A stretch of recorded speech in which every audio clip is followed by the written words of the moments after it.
Hello everyone, welcome back to the channel. In this lesson we are going to solve another factorial based problem. In here we will be calculating the factorial of all the numbers from 1 to the user specified number n.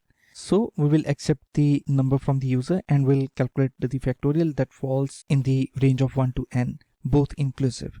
So let us start writing the code, and in here we will say that input the nth number. So once the user input the nth number, we will typecast it to the integer and then we will start writing the loop.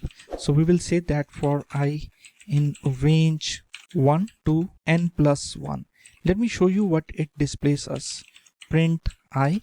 Now you can see if I enter 20, it prints all the numbers starting from 1 to 20, and we have to calculate the factorial of all these numbers. So inside the ith loop, we will write down another loop for j in range 1 to I plus 1. Now in this loop, we will be calculating the factorial of every individual number, that is 1, 2, 3 and so on. For this purpose, we will also require a variable fact whose value will be set to 1.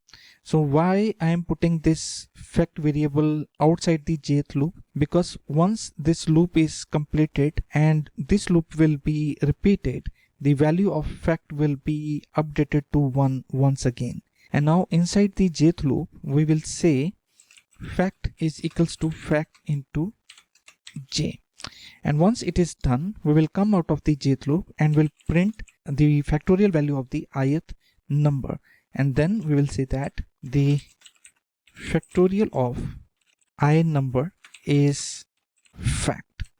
Now the task is completed. Let us execute it now.